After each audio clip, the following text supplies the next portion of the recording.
Data ব্রিচ হলো একটি নিরাপত্তা ঘটনা যা ব্যক্তিগত তথ্যকে প্রভাবিত করে। এটি সংবেদনশীল বা সুরক্ষিত তথ্য এমন কারো সামনে উন্মুক্ত করে যাদের সেই তথ্য রাখার কোনো অধিকার নেই, যেমন একজন হ্যাকার। ব্যক্তি থেকে শুরু করে সরকার, যে কেউ ডাটা ব্রিচের ঝুঁকিতে থাকতে পারে। কিন্তু একজন হ্যাকার আপনার ব্যক্তিগত তথ্য চাইবে কেন? সাধারণত এর পেছনের মূল কারণ হলো আর্থিক লাভ।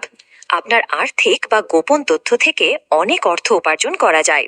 তবে কখনো কখনো হ্যাকাররা কোম্পানি, প্রতিষ্ঠান বা ব্যক্তির সুনাম নষ্ট করার চেষ্টা করে। তাহলে ডাটা ব্রিচ কিভাবে ঘটে? সাধারণভাবে এর কারণ প্রযুক্তির দুর্বলতা বা ব্যবহারকারীর আচরণ। আমি উদাহরণ দিচ্ছি।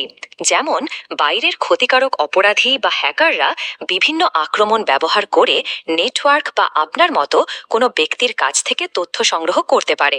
হ্যাকারদের সবচেয়ে জনপ্রিয় আক্রমণের ধরন হলো ফিশিং, ব্রুট ফোর্স আক্রমণ আর ম্যালওয়্যার। আক্রমণকারীরা চুরি হওয়া তথ্য পরিবর্তন করতে পারে বা প্রকাশ্যে ছড়িয়ে দিতে পারে। আরেকটি উদাহরণ দিই। ধরুন একজন কর্মী সহকর্মীর কম্পিউটার ব্যবহার করছে এবং অনুমতি ছাড়া ফাইল পড়ছে। এই অ্যাক্সেসটি ইচ্ছাকৃত নয় এবং কোনো তথ্য শেয়ার করা হয়নি, কিন্তু যেহেতু অনুমোদনহীন ব্যক্তি তথ্য দেখেছে, সেটিও ডাটা ব্রিচ হিসাবে গণ্য হবে। ব্রিচ ঘটতে পারে ভিতরের ক্ষতিকারক লোকদের কারণেও। তারা ইচ্ছাকৃতভাবে তথ্য অ্যাক্সেস বা শেয়ার করতে পারে কারো ক্ষতি করার জন্য। ক্ষতিকারক ভিতরের ব্যক্তি হয়তো বৈধ অনুমতি নিয়ে ডাটা ব্যবহার করছে, কিন্তু উদ্দেশ্য হলো তা খারাপ কাজে ব্যবহার করা। কেউ যদি ভুলক্রমে ব্যক্তিগত তথ্য ভুল প্রাপককে পাঠায়, এমনকি সেটা দুর্ঘটনাবশত হলেও, সেটিও ডাটা ব্রিচ হিসাবে ধরা হয়। ব্রিচ ঘটতে পারে ভিতরের ক্ষতিকারক লোকদের কারণেও। তারা ইচ্ছাকৃতভাবে তথ্য অ্যাক্সেস বা শেয়ার করতে পারে কারো ক্ষতি করার জন্য। ক্ষতিকারক ভিতরের ব্যক্তি হয়তো বৈধ অনুমতি নিয়ে ডাটা ব্যবহার করছে, কিন্তু উদ্দেশ্য হলো তা খারাপ কাজে ব্যবহার করা। কেউ যদি ভুলক্রমে ব্যক্তিগত তথ্য ভুল প্রাপককে পাঠায়, এমনকি সেটা দুর্ঘটনাবশত হলেও, সেটিও ডাটা ব্রিচ হিসাবে ধরা হয়। শেষ উদাহরণ হলো যখন কোনো এনক্রিপ্ট করা হয়নি এমন বা লকহীন ল্যাপটপ বা এক্সটার্নাল হার্ড ড্রাইভ, মূলত যে কোনো সংবেদনশীল তথ্য থাকা ডিভাইস হারিয়ে যায়, সেটিও ডাটা ব্রিচ হিসাবে ধরা হয়। ধরুন একটি ব্রিচ হলো আর আপনি ভুক্তভোগী, তখন কি ফল ভোগ করতে পারেন? সাধারণত ডাটা ব্রিচ শুধু পাসওয়ার্ড বদলালেই মিটে যায় না। ডাটা লিকের প্রভাব দীর্ঘস্থায়ী হতে পারে আপনার সুনাম, অর্থনৈতিক অবস্থা এবং আরও অনেক কিছুর ওপর। বেশিরভাগ ক্ষেত্রেই লিক হওয়া ডাটাবেসে থাকে ইমেল ঠিকানা, password, account ID, password hash আর আইপি ঠিকানা। যেসব ব্যক্তি ডাটা ব্রিচে জড়িত হন, তাদের জন্য সবচেয়ে বড় হুমকি হলো পরিচয় চুরি। ডাটা লিক আপনার সোশ্যাল সিকিউরিটি নাম্বার থেকে ক্রেডিট কার্ডের তথ্য পর্যন্ত সবকিছু প্রকাশ করতে পারে। একবার অপরাধীরা এই তথ্য হাতে পেলে, তারা আপনার নামে সব ধরনের প্রতারণা চালাতে পারে। আপনার পরিচয় চুরি হলে আপনার ক্রেডিট ধ্বংস হতে পারে, আইনি সমস্যায় জড়াতে পারেন, আর এর বিরুদ্ধে লড়াই করা সত্যিই কঠিন। আপনাকে ব্ল্যাকমেলও করা হতে পারে।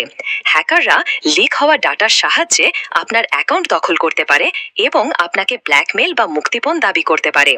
আসলে 75% ইমেল ঠিকানায় তাদের ব্যবহৃত সার্ভিস এবং ওয়েবসাইটের সাথে পাসওয়ার্ড সহ লিক হয়। এই কম্বিনেশন হ্যাকারদের পূর্ণ নিয়ন্ত্রণ দেয় অনেক অনলাইন প্ল্যাটফর্মে, যা আমরা প্রতিদিন ব্যবহার করি।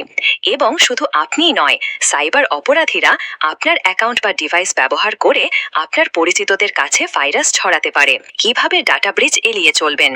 সব সময়, এবং আমি বলছি সব সময়, সফটওয়্যার আপডেট করুন যত দ্রুত আপডেট পাওয়া যায়। বিশ্বাস করবেন না কত ডাটা ব্রিচ শুধু একটি বাগের কারণে ঘটে, যা হ্যাকারদের সুযোগ করে দেয়। আপনার ডিভাইস আপগ্রেড করুন যখন সফটওয়্যার আর নির্মাতার দ্বারা সাপোর্টেড থাকে না। পুরনো সফটওয়্যারে সাধারণত অনেক নিরাপত্তা ফাঁক থাকে। শক্তিশালী পাসওয়ার্ড এবং মাল্টিফ্যাক্টর অথেন্টিকেশন ব্যবহার করুন। একটি পাসওয়ার্ড ম্যানেজার আপনাকে আপনার সব ইউনিক পাসওয়ার্ড ট্র্যাক করতে সাহায্য করতে পারে। অতিরিক্ত সুরক্ষার জন্য ভিপিএন, অ্যান্টিভাইরাস এবং ফায়ারওয়াল ব্যবহার করুন। কোনো হ্যাক হলে আইন প্রয়োগকারী সংস্থাকে জানান। সন্দেহজনক লিঙ্কে কখনো ক্লিক করবেন না, বিশেষ করে ছোট করা লিঙ্কগুলোতে। নির্ভরযোগ্য ক্লাউড সার্ভিস ব্যবহার করুন। আর আপনি যদি কোনো কোম্পানির মালিক হন, তবে অবশ্যই কর্মীদের প্রশিক্ষণ দিন সেরা সুরক্ষা অনুশীলন এবং সোশ্যাল ইঞ্জিনিয়ারিং আক্রমণ এড়ানোর উপায় শেখাতে। সচেতনতা ছাড়া সহজেই একটি ভালোভাবে সাজানো ফিশিং আক্রমণের শিকার হওয়া যায়। এবং সুরক্ষা নীতি প্রয়োগ করুন, যেমন সব ডিভাইসে বিজনেস গ্রেড ভিপিএন সার্ভিস এবং অ্যান্টিভাইরাস ব্যবহার বাধ্যতামূলক করা।